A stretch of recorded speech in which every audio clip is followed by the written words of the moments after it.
Frankie DeMarco was 16 years old and already convinced he'd die in a bowling alley.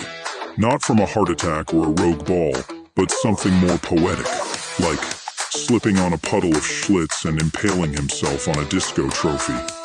That was Long Island in 1978. Everything smelled like beer, Aquanet, and quiet desperation. His house in Smithtown was a split-level shrine to bad decisions. The shag carpet was orange, the wallpaper was paisley, and the basement was where dreams went to suffocate.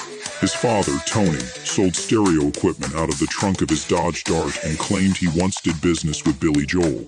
Frankie didn't believe him, but he liked the story enough to repeat it at school. His mother, Dolores, chain-smoked Virginia Slims and kept a notebook labeled suspicious behavior. It was filled with names of neighbors she suspected of poisoning her begonias. Frankie once found a sketch of Mr. Goldblatt, the retired dentist next door, drawn with devil horns, and a caption that read, "He knows too much." Frankie's sister Lisa was dating a guy named Chainsaw from Ronkonkoma. Chainsaw drove a Camaro with no muffler and spoke exclusively in Springsteen lyrics. He once told Frankie, "Kid tramps like us, we were born to run," before lighting a firecracker in the DeMarco's mailbox. School was no better. Frankie had been cast as Benjamin Franklin's ghost in the bicentennial play, a role that required him to wear a powdered wig and deliver a monologue about liberty while floating across the stage on roller skates. He took a tab of LSD from his cousin's sock drawer to enhance the experience. He ended up screaming about taxation and wetting himself in front of the PTA. Later that week, one of Dolores's friends, Patty Scaglione, had a Tupperware party in the living room of her home in Massapequa Park on Saturday night. It had fluorescent lighting overhead, dimmed by cigarette smoke and disappointment. Dolores DeMarco adjusted her leopard print blouse and whispered to her husband Tony, "If Patty tries to sell me another burping bowl, I swear to God, I'll put her in one." Tony, already 2 rum and cokes deep, grinned. "Just smile and nod, babe.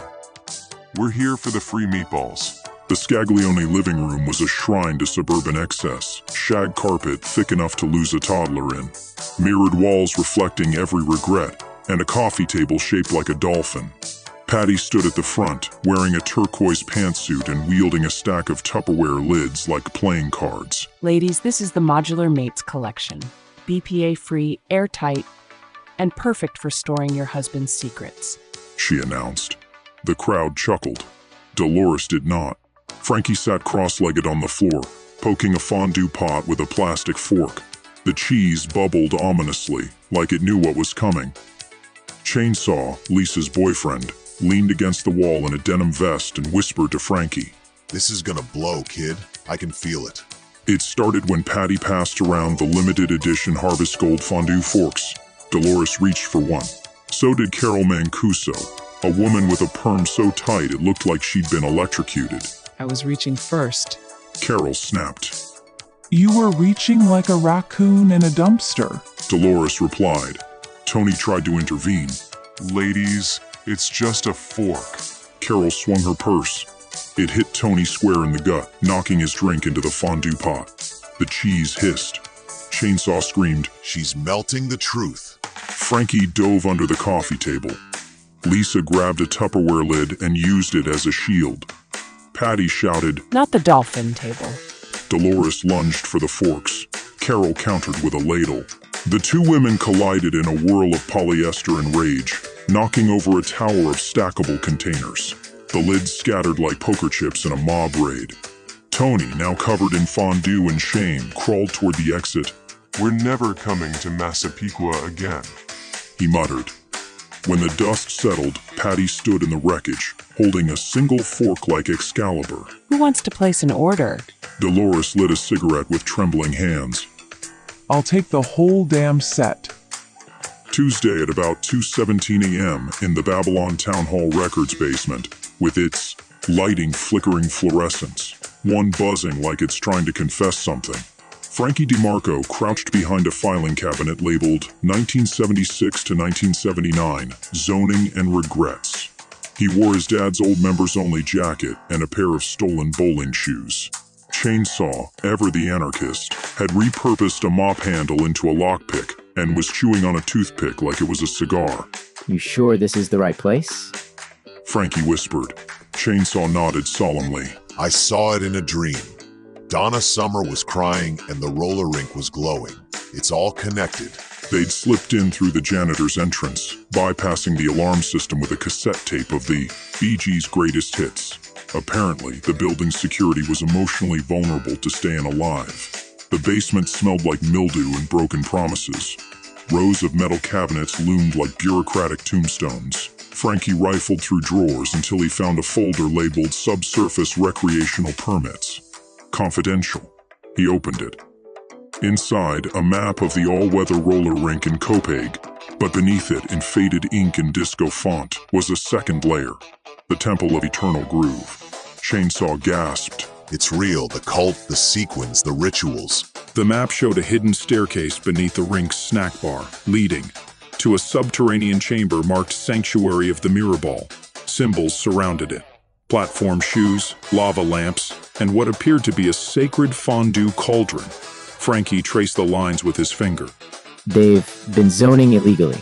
This whole town's built on funk. Suddenly, a noise. The sound of roller skates on linoleum. Chainsaw peeked through the door and saw them, 3 figures in white, jumpsuits and feathered hair, gliding silently down the hallway. One held a boombox, another held a clipboard, the third held a disco ball like a holy relic. They're coming. We gotta bounce. Chainsaw hissed. They sprinted out the back, dodging mop buckets and municipal shame. As they disappeared into the night, the town hall lights flickered once more, and the Bee Gees began to play again, faintly from somewhere deep underground. But everything changed the day Frankie found the briefcase. It was buried behind the 7-Eleven dumpster, half covered in gravel and cigarette butts.